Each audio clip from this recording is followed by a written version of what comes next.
Hi everyone, my name is Cam Upchurch. I'm one of the EM residents at OHSU Emergency Medicine Residency. We have Dr. Ran with us here today. Thanks for being here. He's one of the EM attendings and also board certified in critical care, so double certified. And we're very gracious and thankful to have you here to talk through a case today and kind of talk about the peri-intubation management of the neurocritically ill or injured adult in the ED to accompany our blog post. So thanks for being here. Thanks for having me, Cam. All right, so let's start with a case. EMS brings this guy in. He's 55. He's got no medical history. They said his wife found him on the ground. He's got generalized tonic-clonic activity. When they showed up, he still had that. They gave him 10 milligrams IM midazolam. His seizures stopped. They checked a point-of-care blood glucose, which was fine. En route, though, they say his GCS is 4. He's hypoxemic, satting in the high 80s. They put him on non-rebreather. Otherwise, his vitals are okay.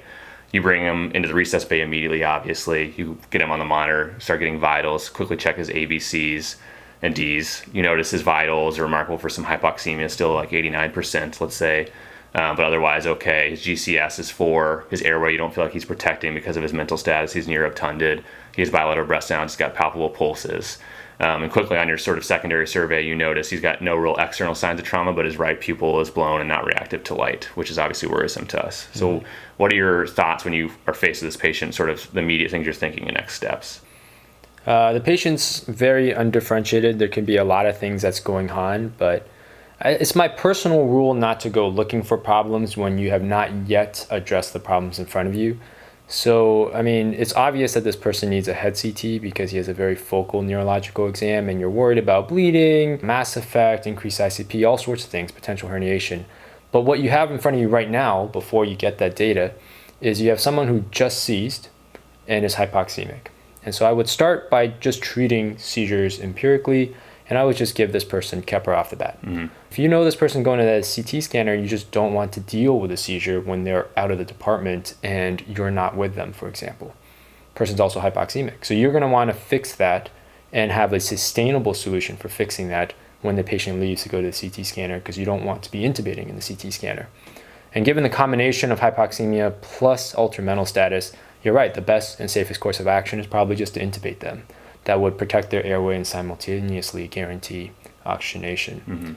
And the last thing is that you describe an exam that is very concerning for herniation, the dilated pupil thing. Now, the rest of the exam is also important because some people can have a dilated pupil, but they're talking, and they might be, reading a comic book, and that's fine. They're not herniating, but this person's quite clearly obtunded, so that dilated pupil is much more concerning. And I would just, before doing anything else, give them a bolus of hypertonic just to cover our bases and treat the problem in front of me. Great.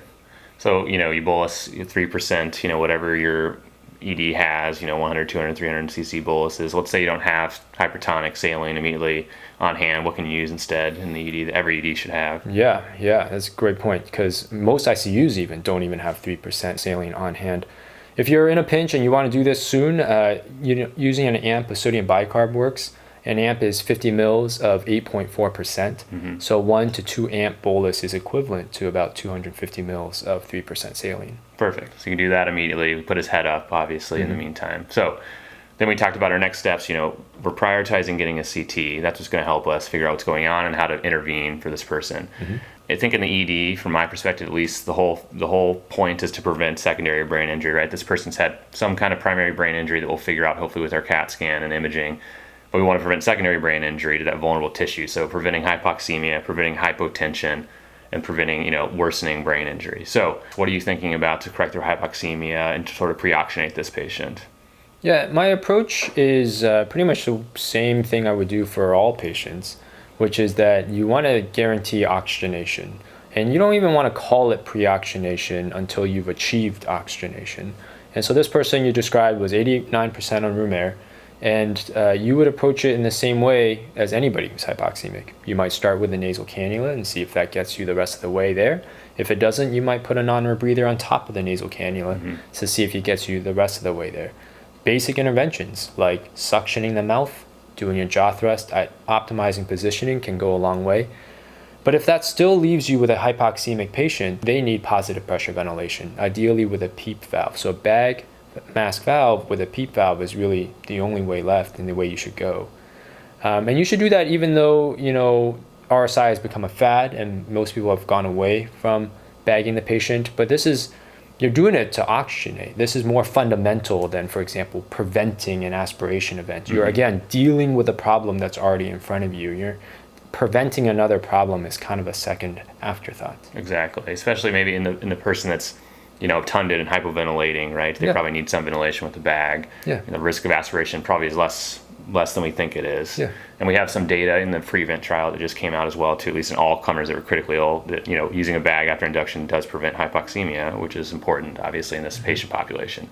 Great. So we're talking about oxygenating them because he's already hypoxemic, using a bag with PEEP valve. Let's say we're getting him up to 100%, thankfully. The other thing I think about is trying to prevent hypotension, like we mentioned. So people have different methods to do this, but what are your thoughts on various, modalities? The way I was taught and the way a lot of people do it in the ER is to use fluids as a way to prevent or treat hypotension. And I've come to not rely on fluids as much. I just find it to be not as reliable. Some people, you give them 6 liters of fluids and nothing would happen to their blood pressure. In fact, 50% of people might not be fluid responsive in terms of their degree of shock. What I find very reliable is vasopressors. I know if I push vasopressors, the blood pressure will go up. And if I wanted to go up more, I push more vasopressors. There's a dose response curve. And so I no longer really ask for fluids. I really just make sure I'm ready and I have push dose vasopressors. The easiest one at our shop is push dose phenylephrine. It's nice. It'll counteract the vasodilatory properties of propofol. But if you're dealing with someone who's really sick or really hypoxemic, you're really worried about, the push dose vasopressor of choice is really epinephrine for me. And that's because when people die from hypoxemia, they're usually dying from braiding into arrest, into asystole. And you're going to hate yourself for having a stick of phenylephrine when their heart rate's 30, then 20, then 10. You'd much rather have that stick of epinephrine. Yeah, so what are some ways, I guess, that you make push dose epi quick? Yeah, and there's 2 ways to do it. The quickest way is if they're already starting hypotensive, you should just ask for a norepi or an epi drip. And then you can just pull 10 cc's from the bag that you got, and then just look at the bag to figure out the concentration, which is usually 10 to 30 mics. And then you just push 1 cc at a time to get your effect for push dose. And the cool thing is when you make that syringe of push dose norepi or epi, you can actually push it directly in line to the drip that's running. You don't even have to flush it, which makes it very convenient.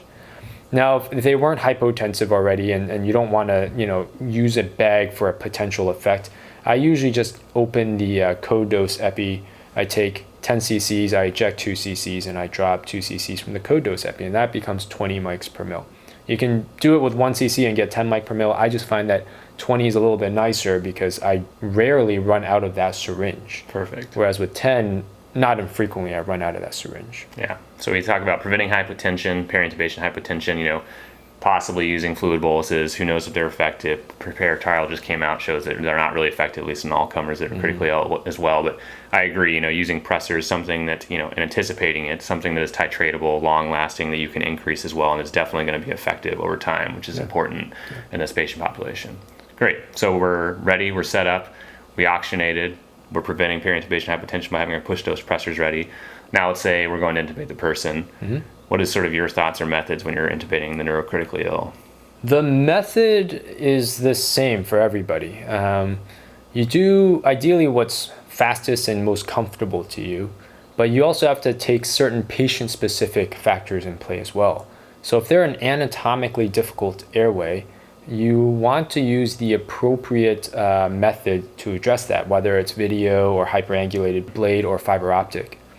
And so anatomically difficult airways, treat them all the same, even if it's a neurological disaster.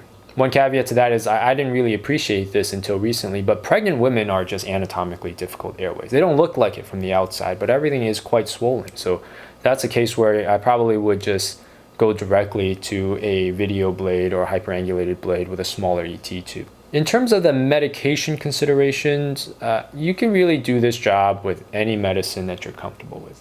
It really doesn't matter. You can use propofol as long as you're prepared to address the hypotension that comes with propofol. A lot of people like ketamine and those sort of drugs because they report less hypotension, which may be true, but you should still be ready to address the hypotension with the other drugs. And as long as you're ready, then it really doesn't matter what drug is necessary. The only thing that's different, though, is that usually in critically ill patients who already have a GCS of 4, I usually don't give them much sedative, mostly because I'm intubating them because they're in shock or something like that. And all sedatives are truthfully myocardial depressants and vasodilators. But in this particular case, even though this patient has a GCS of 4, I would use ample amount of sedatives because you're trying to avoid intubation hypertension, because that might increase their ICP. So I would treat them almost like they had a GCS of 15. And instead of using, half or third dose of traditional sedatives, I would actually give them sedatives from multiple different angles. I'd give him a very large dose of fentanyl, and I'd give him a full dose of sedative, all in an effort to avoid hypertension. Definitely. I think that's a really important point. People would maybe go to intubate this person, think that they don't need that much sedative or any at all because they're tunded. But right, someone who has brain pathology, we're trying to prevent ICP increases, which our laryngoscopy is definitely going to cause. So they definitely need sedative. I agree.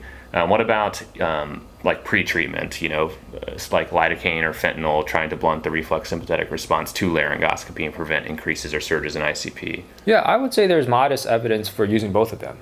Fentanyl in the cardiac anesthesia literature, as well as a little bit in the neuro literature, that if you give the recommended dose is 2 to 3 mg per kg, so somewhere around 200 mics would blunt the sympathetic surge. And then the lidocaine, it's very difficult to study this, right? So the way they pulled it off was they looked at people that already had ICP monitoring in and were already intubated, but they were doing oral suction to see what would happen.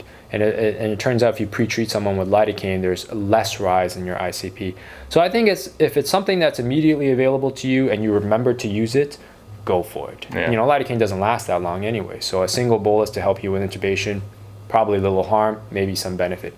I wouldn't, wait for it. I wouldn't say it's like a mandatory step in someone who is not protecting their airway and hypoxemic.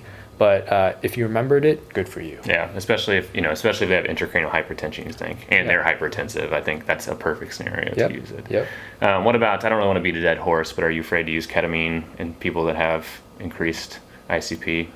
I'm not afraid to use it. I think the literature would suggest now that it doesn't raise the ICP, though it's just not necessary though. I just don't really see a scenario where if you were ready to address hypotension, why you would favor ketamine. And in truth, most of my intubations now I just use propofol. Whereas it's kind of a taboo drug for a lot of people in the ER because of the fear of hypotension. But once you get that stick of push-dose pressors, you're just not afraid of propofol anymore. You can treat its side effects. Yeah, great. All right, so we go to intubate the person. We're going to use whatever method is best for us and for the patient in front of us to give us the highest chance of first pass success. We use whatever meds we want. What about, I guess we didn't talk about neuromuscular blockade. Do you have any strong preferences? I really don't. Yeah. I think you could use whatever you want. Yeah. A lot of people in the ER favor rocuronium. I learned it that way, but the way I taught myself was I wanted to try everything. That's the only way to really learn it. And I realized that, Sux does feel better. It does feel like you get a better, faster laryngoscopy with succinylcholine, especially in patients with shock. Rocuronium, to get comparable intubating doses to Sux, you need to go like double to triple the dose that you usually use, 1.2 to 2 mg per kg of rock. And it just feels like when someone's in shock, that takes even longer. And Sux is just really fast. It works in 15 to 30 seconds. The haters on it would say, the 15, 30-second difference doesn't matter. But when you're doing this, it feels like a lifetime, that 15 seconds. So, especially if they're already hypoxemic and not ventilating. Exactly. Yeah. Great. So we intubate the person successfully. Let's talk about vent setting. So let's say, this person we're worried has intracranial hypertension, is possibly herniating based on our exam. How do we go about doing setting our ventilator afterwards in the ED? Very similar to how I always set up the ventilator, with just one little modification. So, FiO2, you start at 100%. The PEEP, you choose it based on their BMI, 5 if they're normal size, 8 if they're a little obese, 10 if they're very obese. Tidal volume, I always pick 8 cc's per kilo for everyone in the beginning, and my heuristic is 360, 18, and 36. 360 mils for anyone at 5 feet, 18 times however inches they are above 5 feet, and then 36 if they're male. And then the respiratory rate at baseline, you're set on 12. And if you have shock, you get +4. If you have lung issues like a whiteout on your lung or ARDS looking lungs, you get another 4. If you have metabolic acidosis, you get another 4. So a very, very sick patient would get 8 cc's per kilo and 24 in the rate. And then if you want to make them hypocapnic, which is the case with these neurocritically ill patients, you add another 4. Most of these patients aren't hypotensive, and most of them don't have like whiteout of the lung. So it ends up being 12 plus 4, which equals 16. Or if they did aspirate, it'll be 12 plus 4 plus 4, which ends up getting you to 20. So in these patients, my initial bend sittings are 8 cc's per kilo, a rate between 16 to 20. Perfect. And really just trying to avoid respiratory acidosis, right? And worsening their intracranial hypertension, especially if we think they're herniating as a temporizing measure. That's exactly. Their head of the bed is still up. My thoughts are, to send it early post VBG, kind of no matter what, which I think is going to be really important, especially in these folks, so you can titrate your minute ventilation as needed. So maybe, in 15 minutes or so, you send a VBG to see where you're at to make changes as appropriate. But we're trying to get the scanner, like we mentioned. My thoughts, when this person comes in, I think about a couple things quickly as far as what could be going on. I think, did they have an aneurysmal bleed that caused them to fall and have generalized tonic-clonic seizure and now herniation? Did they have a mass they didn't know about that caused seizure and they have vasogenic edema with herniation? Did they just syncopize and fall and hit their head and have a traumatic intracranial hemorrhage? And so for the first etiology, my thought would be to get a CT head, obviously, to evaluate for all three, and then a CTA, to look for aneurysm or subarachnoid hemorrhage that could help. What are your thoughts about that? Yeah, I think the CT head is mandatory. The CTA, you're not wrong for doing it in this patient who's near comatose, but you also wouldn't be wrong to wait for the CT head to see if the bleeding is in a subarachnoid distribution before going to the CTA. If you look at all intracranial hemorrhages, subarachnoid or aneurysmal subarachnoid is not the most common one. So it's more likely you'll see one of the other ones. So you would not be wrong to just start with the CT head, wait for the creatinine, and then get the CTA depending on the creatinine as well as what you found on your CT head. Great. Well, I'm worried. I'm the new resident. Go for it. I want more tests. I order the CT head and the CTA. Let's say he goes to scanner. It shows, subarachnoid hemorrhage with an ACOM aneurysm. So he's got an unsecured aneurysmal bleed. You bring him back to the resus bay immediately. You get repeat vitals. You send your VBG off like we were wanting. Let's say his blood pressure now is 220 systolic with this unsecured aneurysmal bleed. What are your thoughts and next interventions? Yeah, that's really bad to have hypertension with an aneurysmal hemorrhage. The lower the blood pressure, the smaller the hematoma size, at least according to the earlier studies. And the practice is, especially for aneurysmal subarachnoid hemorrhage, to bring that blood pressure less than 140. But how to achieve that, it kind of depends. You want to think about why they're hypertensive as well. And one of the things you want to think about is, are they adequately sedated? If you gave them rock, are they awake but paralyzed at this point? Do you need to give them more pain medicine or sedatives? The other thing you think about is this a Cushing's reflex? Are they herniating? And so the blood pressure is high to compensate for the high ICP. For the former, are they on a healthy dose of sedatives? Should we try and just bolus a milligram of Dilaudid to see if that helps? For the second option, really reviewing the image will help you. If it looks like there is subarachnoid hemorrhage into the ventricle and now you got ventriculomegaly, you're really worried about herniation. And the way you treat the hypertension is by giving them more hypertonic. Now, if the CT scan shows no signs of herniation, mass effect, and they're adequately sedated because you put them on a healthy dose of propofol after you tube them, then you still need to bring the blood pressure down. And the best option there might actually just to be using nicardipine. Great. So we talk about, titrating our blood pressure down, obviously, definitely less than 180 per attached to an interact, probably towards the lower end of that, more towards 140. Yep. We put someone on a drip of nicardipine, you just cycle the blood pressure cuff every 5 minutes, 1 minute, 10 seconds. Depends on what you are comfortable with. I mean, cycling it more than 3 minutes is probably not that feasible because it takes a whole minute to cycle. I am very aggressive with this kind of thing. I usually just put in an arterial line.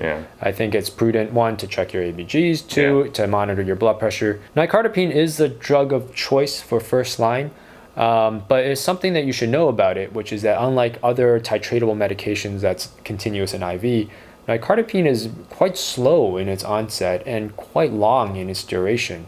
It's not something you titrate every 5 minutes. Its peak effect is really in 15 minutes, and its duration is like 4 hours. So you can easily over-titrate that medication, especially if you're operating with wrong numbers. So I strongly advocate for an arterial line, and I strongly, use some caution when using nicardipine. Great. And let's say you don't have nicardipine, or it's coming from pharmacy, it's taking time, their blood pressure is going up, you're really worried. What could you give in the meantime that we probably have an ED readily available? Yeah, labetalol is a great option. IV hydralazine is also a fine option. don't use nitroglycerin. I mean, you could use it, but it's kind of frowned upon. The nitrates in general can actually increase cerebral blood volume through venal dilation and worsen herniation or ICP. Yeah, agreed. So let's kind of change it up. Let's say the guy goes a CAT scanner. I was wrong. His CTA is fine, but his CT head shows a big mass, and he's got vasogenic edema. You bring him back. His vitals are about the same, except he's satting better, but he still looks like he's got signs of herniation. You sedate him more, you treat his pain, analogous sedation. You bolus hypertonic, he's still the same. What are the other interventions you're thinking about other than calling, a specialist? Yeah, I mean, steroids. Yeah. Just be very liberal about steroids, especially in vasogenic edema. 10 milligrams of dexamethasone would really help you there. And then the rest of the treatment is the same, as you mentioned. Pain, more hypertonic, head to bed positioning. Great. Okay. And then let's also change it up. Let's say the guy came in originally, he had generalized tonic-clonic, but by the time he gets to you, after getting, 10 milligrams of IM midazolam, he's still seizing. He shows up. You guys give 4 milligrams IV Ativan because you have IV access now. He's still seizing. What are your thoughts? What's your next steps and approach to that person that's in status or sort of almost refractory status? Yeah. Well, you should definitely reach for and plan to reach for the next anti-epileptic drug. And so if someone's already got benzos, my next drug is almost always Keppra. And the doses for all these drugs are quite simple. It's 20 mg per kg, but Keppra you could do that 3 times for a total of 60 mg per kg. And so when someone already got the benzos, I'm already thinking about, or I might have already ordered Keppra. The truth is, seizures are very tricky because the clinical seizures will burn themselves out. It's like analogous to getting sucks. You just fired your muscles so much they're just paralyzed now, but you're still seizing. Yeah. We just call that subclinical. So you really want to make note of when you made an intervention and start the timer for 15 minutes. Because if the person's not starting to wake up in 15 minutes, they're still seizing until proven otherwise, then you need to give your next drug.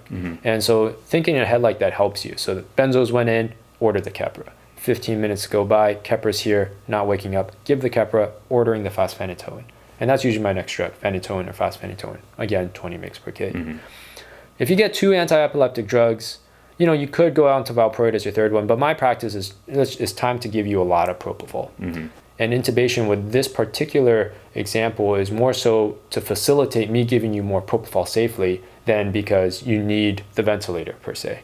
I've even been known to give the propofol before we have all our airway stuff set up because it's just really hard to watch someone, especially actively seizing. Yeah. So you might bolus the propofol, put them on a drip, start bagging them, get the blade over there, and then go ahead and push the paralytic and intubate them. Great. So we talked about, giving benzos obviously first line. If, even if they weren't seizing, loading with Keppra or valproic or phenytoin, whatever you want. ESET says whichever really you want. If they're refractory, doing that, and if that doesn't work, then really, general anesthesia or propofol is something to suppress their seizures, and the intubation then is a means for the therapy. So what are your doses, that you're inducing with and putting them on afterwards for sedation and refractory status? Yeah, I mean, be very generous with the propofol. 100 to 200 milligram bolus for induction. After they're intubated, they're almost always on 50 on a drip of propofol. You can even go higher than 50 to 75. The pump usually starts to stop you when you go above 50 or 60. So that's usually what I put them on initially. And then you just need an EEG to know if that was successful or not. Great. Perfect. All right. Well, so let's maybe summarize. So we talked about, preventing secondary brain injury in the emergency department for the neurocritically ill or injured adult. That's just really preventing hypoxemia and preventing hypotension. So preventing hypoxemia, we talked about oxygenating the person using, whatever means you need, nasal cannula, non-rebreather, but don't be afraid to use the BVM with PEEP valve to achieve that goal. For preventing hypotension, we talked about you could consider fluids, but really you probably need vasopressor, something that's for sure going to work, titratable, long-lasting to prevent that. We talked about intubating the person, consider pretreatment with either fentanyl or lidocaine to prevent the reflex sympathetic response to laryngoscopy. Intubating them in whichever means is best for you to intubate them with the highest chance of first pass success. Setting the ventilator afterwards, relative hyperventilation if they're truly herniating, keeping their head of bed up. We talked about people that have intracranial hypertension, bolusing hypertonic, or sodium bicarb if you don't have hypertonic saline. Getting a CT quickly, intervening, and then we talked about blood pressure control, and if someone has the aneurysmal bleed, definitely less than 180, more towards 140, don't be afraid to put an A-line in quickly using titratable meds. Talked about the refractory status epilepticus person, using propofol and intubating as a means to suppress their seizures for therapy for that. And then we talked about the person with vasogenic edema using Decadron, 10 milligrams to prevent or aid in that. And then talking in all 3 of these scenarios to your neurospecialist, respectively, to help with definitive care as well. All right. Thanks, Cool. Dr. Ram. Yeah, thanks, Cam. That's good.